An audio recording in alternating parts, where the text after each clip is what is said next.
Frei Bernardo, sustentáculo da fé cristã, movido pela confiança nos ideais do seu pai espiritual, refundiu o pensamento e selecionou ideias, perguntando com segurança: Pai Francisco, o que poderemos entender sobre instrução? Francisco fechou os olhos, meditou por instantes e falou serenamente: Frei Bernardo, a instrução, na acepção da palavra, nos conceitos espirituais, são acúmulos de experiências nos arquivos da alma.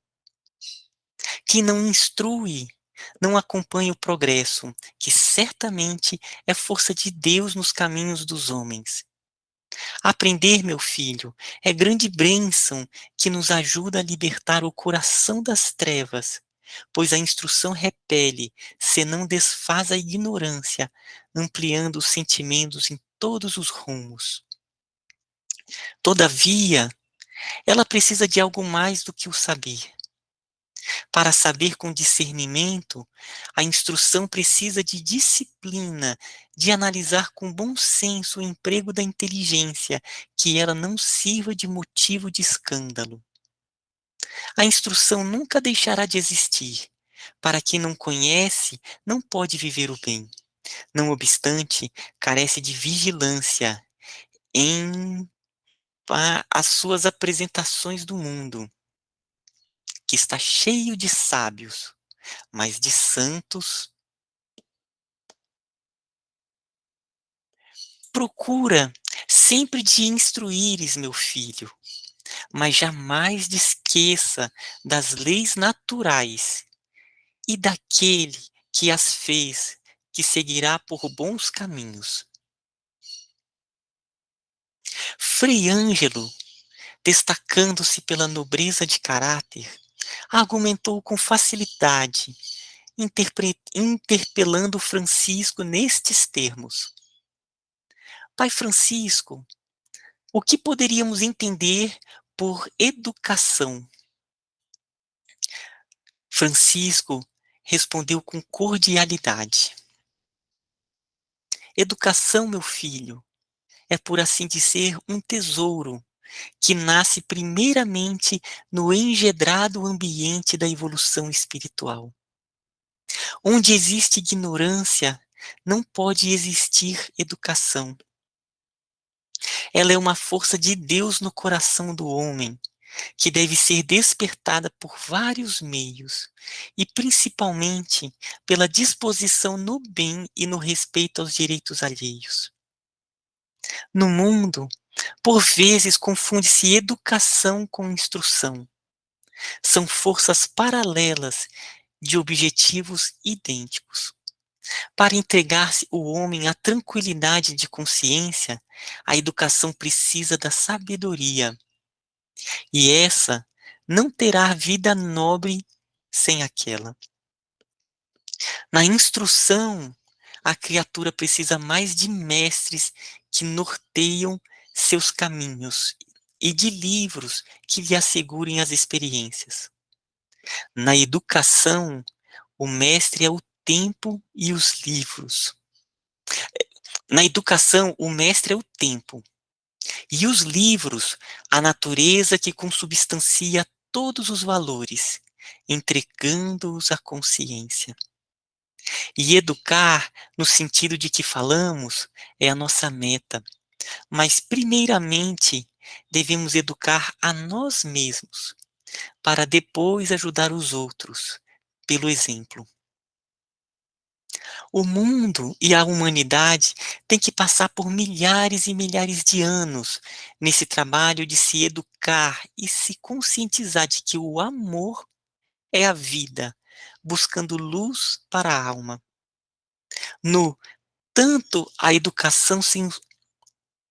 No entanto, a educação sem o saber está sujeita a atrofiar os sentimentos. É por isso que a natureza é quase sempre binária. Homem e mulher, dia e noite, claro e escuro, 2 olhos, 2 pernas, 2 olhos, 2 ouvidos e muitas outras coisas que poderíamos analisar em uma simples meditação. No fim, sabedoria é amor, pousando no topo da vida, para a glória da própria vida.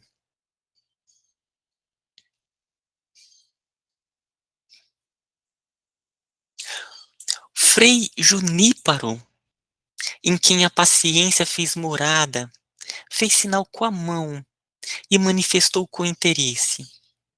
Pai Francisco desejaria conhecer o valor da cortesia. Francisco, na mansidão peculiar ao seu ser, se fez ouvir com humildade. Caro irmão, a cortesia é o aprimoramento da alma. De qualquer que se, de qualquer que se manifestar, ela é filha da educação e nasce com o beneplácito do amor. A afabilidade, mesmo se expressando no comércio, onde o interesse móvel da afeição, tem o seu trabalho no íntimo da criatura. Já é algo nascendo que nunca mais morrerá. E seja despertar-se para o bem verdadeiro, na luz da caridade, nunca deves de esquecer dessa virtude, porque ela valoriza a tua vida, é, porque ela valoriza a tua e a vida de quem te move.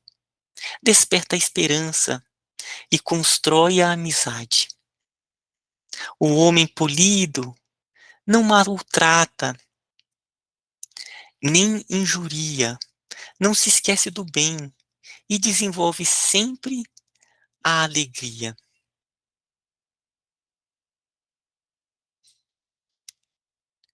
Frei Elias, homem integrante na benevolência, falou com mansidão. Pai Francisco, se fosse possível, eu queria que o senhor falasse sobre a amizade. O homem de Deus, seguro das suas convicções, ampliou o assunto com o descortino indispensável, nesse modo de dizer. Primeiramente, devemos dizer que o apóstolo Pedro se interessou muito pela amizade, quando recomendou aos seus companheiros que granjeassem amigos. E nós vamos repetir o discípulo primeiro de Jesus Cristo, falando no mesmo tom e na mesma sequência. Deveis todos fazer amigos, pois a amizade verdadeira ser-vos-á luz em todos os caminhos para a eternidade.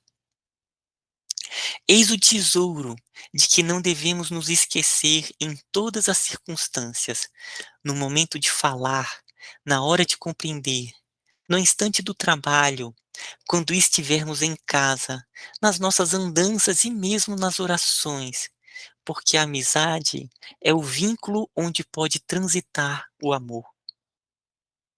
Vamos passar por inúmeros lugares, meus filhos, dando e pedindo. Vamos conhecer muitas nações e vamos nos comunicar com milhares de criaturas. E a oportunidade de fazermos amigos não nos vai faltar.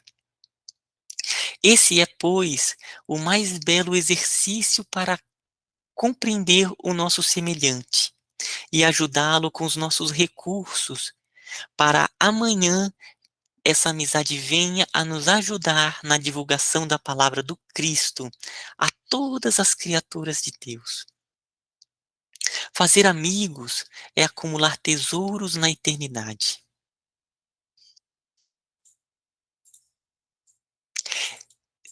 Devemos nos lembrar novamente os 2 mandamentos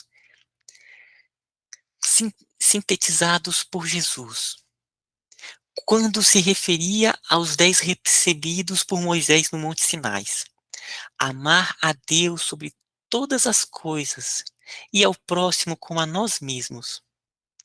Se os homens se amassem uns aos outros, se todos fossem amigos uns dos outros no verdadeiro da palavra, a terra se transformaria em céu e nada faltaria, porque o interesse de ajudar seria a força divina a correr nas veias de todas as criaturas. É isso que deveremos ver no futuro, quando o mestre dos mestres, fortalecido de for, quando o mestre dos mestres fortalecido de todos os povos, e quando o evangelho for falado e vivido por todas as pessoas. Todas as virtudes estão ligadas na amizade, e essa se engrandece quando elas transmutam em amor. Só fazer um comentário sobre essa parte. Na verdade, todas são lindas, né? Dava para fazer. Teve uma das primeiras mensagens que eu recebi de meu pai. Ele me deu um conselho que foi: faça amigos. Foi, né, isso foi bem forte. Uma das primeiras mensagens que ele me passou foi, né, eh, tenha muitos amigos. E aquilo foi para mim muito muito importante, porque eu tenho a tendência a ficar, né, eu sou muito introspectivo, gosto de ficar em casa, e aquilo foi um toque importante. Então, depois disso eu procurei bem mais, chamar amigos para almoçar, aproveitar esses momentos e às vezes chamar um outro ali, para um cafezinho, ou mesmo mandar uma mensagem, sabe, um que tá meio: "Opa, como é que você tá?". E isso faz a diferença, faz muita diferença. E ainda essa sobre a amizade, uma vez, ah, eu tenho 3 irmãs mais velhas, eu sou caçula. Ainda naquela época do Orkut, né, que surgiu o Orkut, e muitas pessoas me mandavam mensagens: "Oh, como é que você tá?". E eu naquele meu jeito, eu nunca respondia, tal. E naquele Orkut todo mundo vinham as mensagens de todo mundo. Aí uma vez a minha irmã mais velha, que, né, algumas pessoas conhecem, é uma irmã que ela tem um papel muito importante nos outros irmãos. Foi aquela irmã mais velha que realmente ela é bem é muito ela é muito sábia, né, ela tem um papel muito importante nos outros 3 irmãos que vieram. E aí uma vez ela me telefonou e falou assim: "Olha, Ismael, eu tenho visto que tem várias pessoas que te mandam mensagem e você nem responde. Olha, trate as pessoas bem, responda a elas, né, se elas estão te perguntando é porque elas se interessam por você". E foi uma chamada que foi muito importante, né. Então depois disso, eu eu ainda falho bastante, mas eu procuro ter pelo menos um carinho de dar uma resposta, alguma esse aspecto de dar aquele contato, sabe. E então essas 2 pontos, assim, que eu me lembrei que foram chamadas mas ainda tenho que melhorar bastante, mas quis compartilhar aí com vocês. Lindo, Ismael. Eu lembrei daquele, eu mandei para vocês, não sei se vocês chegaram a ver aquele vídeo, do pai, eh, Vandré? pai André, né, Vandré. vô André, né, Hum. e ele fala, da situação que ele viveu, né, Hum. que ele vivia no país de Gales e não conhecia o negro, e quando foi apresentado para ele, foi apresentado na forma de escravo, e ele acabou, né, se utilizando ali desse escravo, né, e, como uma forma de apresentar, porque ele ganhava dinheiro, era uma situação bem, bem assim, né. E depois ele adoece e ele mantinha esse escravo numa jaula. E ele abre, ele adoece, fica lá delirando de febre e tudo, e esse, rapaz arrebenta essa grade e salva ele, sabe, dá remédio, cuida, né. E aí ele percebe que é uma pessoa boa e começa a ensinar a língua, porque via que ele falava, mas não entendia a língua. E eles e ele depois entrega para ele a carta de alforria, ou dizendo que ele poderia andar a qualquer lugar e tal. Ele fala: "Eu tenho a você e você tem a mim, eu não preciso disso", e rasga aquela carta. E aí ele fala que depois que ele morre, né, que ele faz a passagem, ele fica muito tempo no umbral. E quando vem uma luz, e que ele vê se aproximando e tudo, é esse amigo, né, esse irmão Je que virou Jeremias, né. Jeremias. Jeremias, que ele chama de Hum. Jeremias. E depois tem a continuação, mas essa primeira parte, assim, dessa história que ele contou é isso, é essa amizade, né, que ficou, e como era um ser tão elevado, né, que eles, depois voltaram a se reencontrar. E quando você fala isso de amizade, nossa, hoje vai ser difícil, gente, porque eu tô aqui me derretendo. Tá fechado seu microfone, É, Ismael. essa história lembra também do próprio André Luiz, né? Ele teve o seu período inicial no umbral e depois, quando ele já está em nosso lar, ele descobre que uma das pessoas que mais pedia e orava por ele era uma paciente que ele odiava, que ele tinha quase nojo, que achava ela chatíssima. E ela era aquele espírito que mais rezava, mais pedia por ele em nosso lar.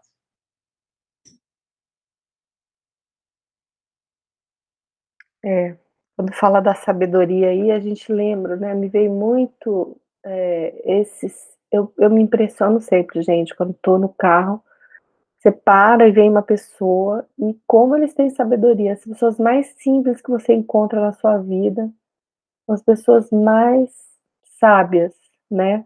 Às vezes não teve essa educação formal que a gente teve, mas tem muito mais sabedoria, né, muito mais amor aí, muito lindo.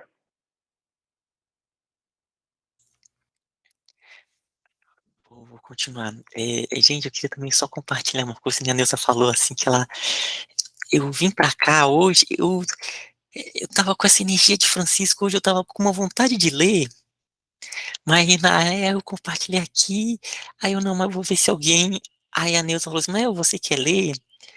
E e eu estava de verdade querendo ler, sabe. E toda vez que eu fico lendo, ou eu fico visualizando, e eu não sou de chorar, não tenho muito essa característica, assim, mas ver aquela, é uma energia, é algo que me emociona muito forte, sabe. Eu vou Eu continuar. também já estava mais controlada, hoje eu tô descontrolada, gente. Ismael, ouve a tua intuição. Logo você, dizendo que está tendo a intuição de ler e fica com vergonha, Porque às vezes eu deixo pra ver se alguém, né, não era vergonha não, eu estava deixando pra ver se alguém, né, iria se prontificar. alguém sempre se prontifica, mas tu já Sim. vem com isso na cabeça, a Eu bola é já tua. estava eu já estava sentindo ele lendo já, eu olhei pra ele, assim, ele já estava grande, sabe quando cresce, assim, você olha, é ele. E é verdade, porque a Neuza já falou assim: "Ismael, leia". Ela não foi assim tão assim, eu achei bacana, e aí eu falei assim, então foi tudo encaixado, viu Foi, gente. foi. Não, e esse texto, gente, maravilhoso, nossa.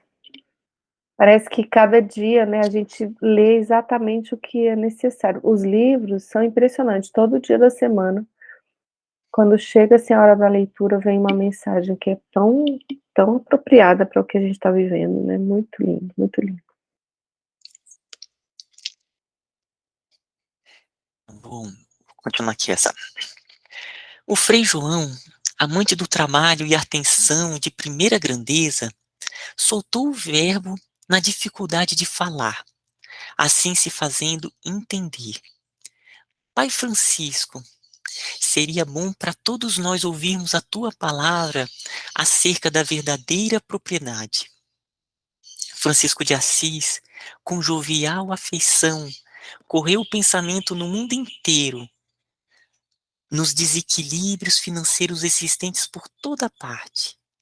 Lembrou-se de seu pai terreno, Pedro Bernardone, e pediu a Deus inspiração para o tema daquela noite, assunto que ele tanto debatia desde moço, e respondeu com energia na brandura cedida pela educação. Frei João, trouxeste um assunto de alto interesse para a nossa comunidade. A verdadeira propriedade nos interessa por demais, por ser ela o lance primeiro, adotado por todas as regras. Trabalhar para a verdadeira propriedade. Devemos acumular bens no celeiro das nossas consciências, aqueles imperecíveis que granjeamos pelos esforços de cada dia, pela educação, pela instrução, pela disciplina, pela dor e através de todos os problemas. As propriedades do mundo são enganosas, por nos prender nas regras humanas, onde acumulamos os bens terrenos. Temos de montar guarda e defendê-los, arriscando a própria vida, e eles nos levam geralmente a determinadas ações contrárias à nossa moral, desfazendo a nossa dignidade.